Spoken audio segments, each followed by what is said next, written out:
Welcome to the Math Ed Podcast. My name is Sam Otten from the University of Missouri, and I am joined by one of my colleagues here from the University of Missouri, Xandra D'Araujo. Xandra, thanks for being here again. Thanks for having me from right next door. We are going to be talking about another one of Xandra's articles. So a year and a half ago or so, we talked about some analysis that you did with curriculum and English learners. And now we get to talk about actually a larger literature review that you did related to English learners. The article is English Learners in K-12 Mathematics Education, a Review of the Literature. And that was published recently in Volume 88 of Review of Educational Research. This is a big, meaty article, I would call it. It's a monster. But what you did was you did a real kind of survey of what we know in research about English learners in math education, K-12. I wanted to just ask you first, where the genesis of this article came from. Sure. So my co-authors and my co-authors are Sarah Roberts from UCSB, Craig Willey from IUPUI, everybody has acronyms, and Bill Zahner from San Diego State.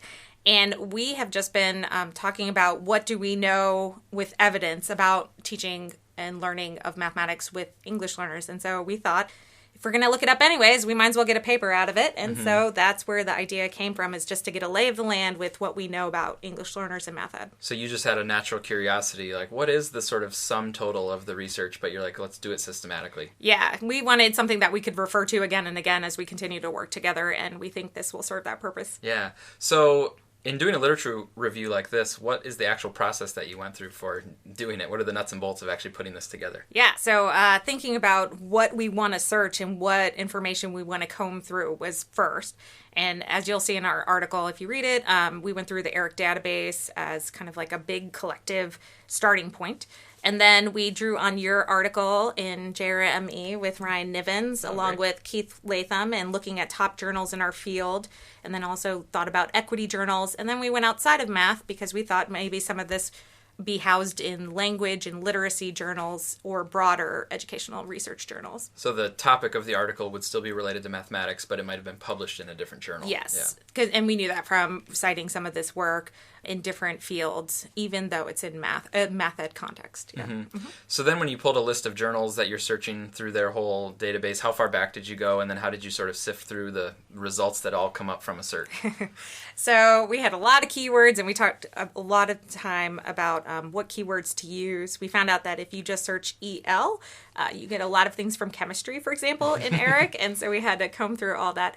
But we started at 2000 because that was around the time that CEMELA, the Center for, I always get it wrong, but the Math Education of Latinos and Latinas, that NSF-funded center really got kicked off and started producing a lot of the knowledge in this area. So we cut it off at 2000. Prior to that, there wasn't as much work in this area, and also it wasn't done from a socio-cultural perspective as much. And then we cut it off at 2015, even though this came out, I think, officially in 2018, because that's how long we've been working on this. So that's the range, though, 2000 to 2015. Yes. Yeah. Then you narrow down to the articles that are included in the study. What sort of things did you look for when you now have your set of articles that are included? Yeah, so we came up with an inclusion and exclusion criteria. We knew we wanted to focus on K-12 context, so we excluded preschool context and then college context, so that took out some. We know that we are only, myself and some of the others, we can only read academically in English. And so we wanted to do things that were printed in English, so that excluded some things. And we wanted to focus on students that were learning English. So there's a lot of multilingual students in different contexts, but we excluded those because we wanted to focus on English in particular because that's the issues in our country. But we did bring in articles from Australasia and Europe as well with that search. And then we wanted to focus on English learners couldn't be just part of the context, like you're running a study and you're just picking English learners as a variable. They had to be, the research questions had to center on the teaching and learning of mathematics with English learners as the central focus. Okay. So you've now got your included set of articles that are okay. Oh, they're in the literature review. And then you look through those articles. Did you read the whole articles? Were you looking for certain things inside those articles? Collectively, yes, we read every article in there. Usually 2 people read each article because we were coding for the findings. So we had to read through the findings. We were looking at the methodology, the context. So by the end of looking through all that, we did actually read all the articles. Plus, this is our area of interest, so we just wanted to read them anyway. So yeah, we did actually read them and we coded them, all 75 of them. There was actually more than that, but that's what made it into the final cut. Okay. I'm speaking with Xandra D'Araujo about her literature review on English learners in K-12 mathematics education. As a team, you read those, you've condensed them, you systematically went through them. What's a main theme that has really stayed with you having done this analysis? Maybe something that you saw across all that literature? I mean, it's really that, it's something that a lot of us know, but math and language are intertwined and inseparable, and students need to talk in mathematics, and they need to use language to understand and communicate mathematically. And that's just so prevalent in all the sections and subsections of this review, is that language is so central. And part of that is our framing. We took a sociocultural approach to this. Mm-hmm. But aside from that, all of the findings that we talk about are about using language, and language being more expansive than just spoken and written English, but gestures like I'm doing now that everybody can't see at home. Sorry. And also just visual imagery and things like that, that we use all these rich ways of communicating, and they constitute our language. And that is how we communicate and be in mathematics. Mm-hmm. So say you're a teacher and you have English learners, you wouldn't serve them well by trying to like strip away the language and say, just do this symbolic computation because I'm going to try to make it easier for you or less of a struggle for you. That would be counterproductive. Yes. And so that is the intuitive thing to do. So as a teacher, you want to help your students learn. And so your intuition is, well, language is the barrier because these students are learning language, so let me just take it out. And in fact, you lessen the rigor of the mathematics, and then you're also not serving them well because they have to learn how to communicate, and we communicate through language. And so you're taking out all the language, but you're really not. You just think you are by taking away the words, but you're really taking away some of the resources they can use to reason through context and through those other parts of language. Mm-hmm. Was there anything that you sort of felt as a team was missing? It kind of struck you that, like, wait a minute, this is actually not there in the literature that you saw. Yeah, so we were really surprised, I think I can speak for my co-authors, about the lack of findings regarding teacher education specifically. So we work in teacher ed here at Mizzou, and there's not a lot of guidance about how to prepare teachers effectively to teach English learners. It's a very small research base currently, so I think that was surprising to us. Mm-hmm. And if the research was about preparing like a K-12 or a middle school teacher, it would have made it in your search criteria, right? Yes, although there's been some great articles that came out recently. I think Erin Turner and her team had one recently. And so those weren't included in this review, but they would be if we had done it over. Okay, great. Well, yeah, the literature is always, expanding Sure. and then being added to, so yeah. I want to bring up, they've already kind of come up in this conversation, but some of the limitations. So, for example, you put a time limit of 2000 to 2015, so you missed something if it's 2016 or 2017. But there's other limits as well. I missed my own curriculum inquiry article. That's right. There are some other limits, though, as well, like you said, about being able to read it in English, so you only looked at articles that were published in English.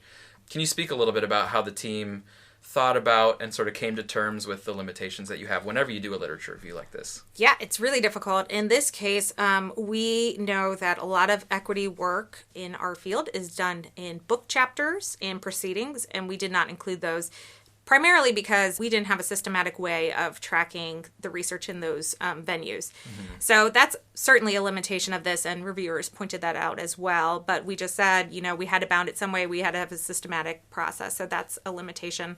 Yeah. Similarly, we privileged English publications, and we were also looking at empirical articles. So there is something to be learned from other types of articles and research, but again, we had to make some decisions to make it manageable. And so we did lose some voices and some context, but I think in the end, we did represent well what's known in peer-reviewed research journals. Mm-hmm. You earlier alluded to the long timeline to getting it published. So you started, the review after 2015, and then it came out late 2018 in Review of Educational Research.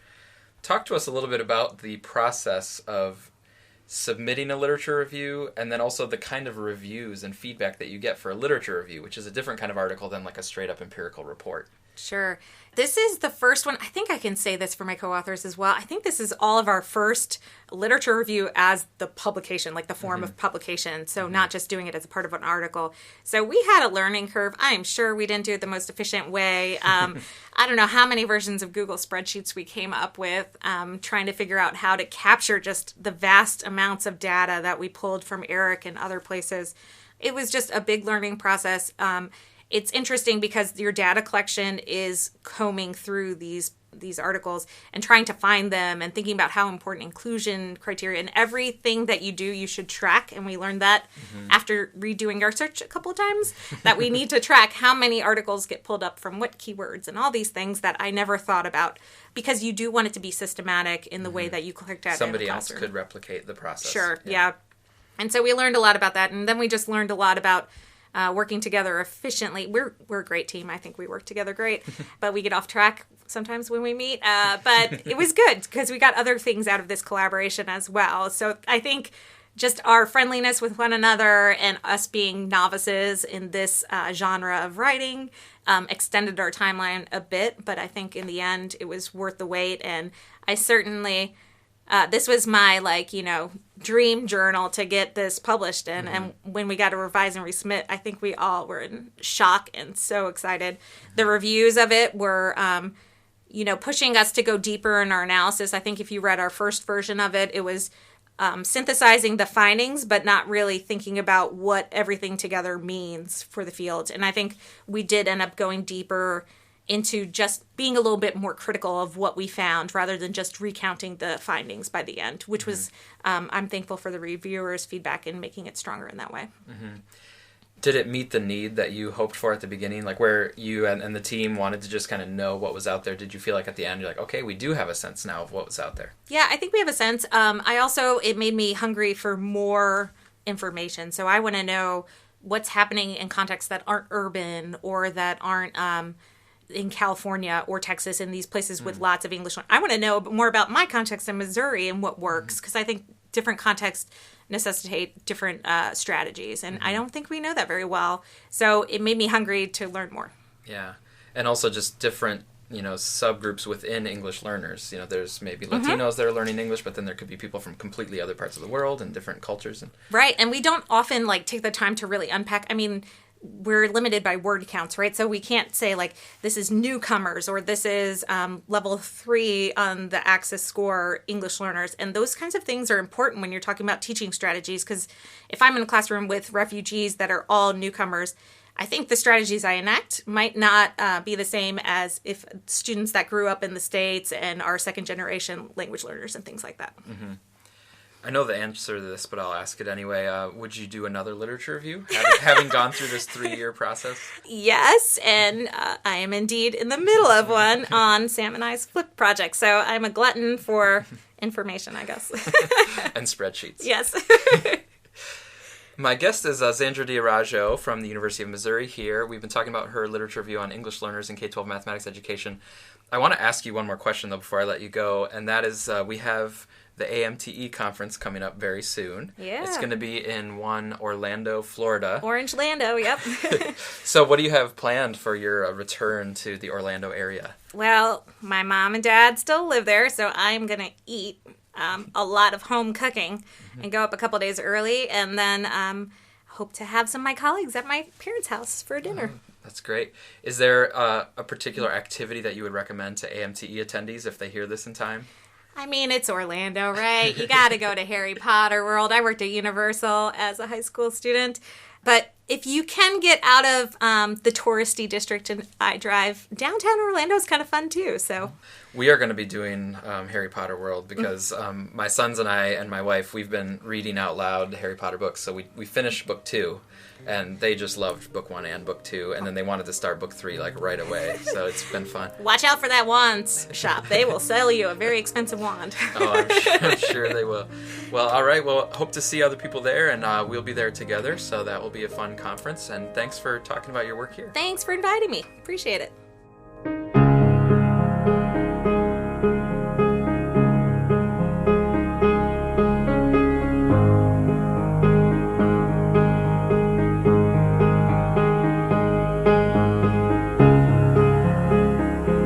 Thank you for listening to this episode of the Math Ed Podcast. I want to just use this conclusion to let you know about a few opportunities that you might be interested in. First of all, there is the PMENA Research Conference that's coming up this fall. That's the Psychology of Math Education in North America, but really it's just a math education research conference for all areas of math ed research.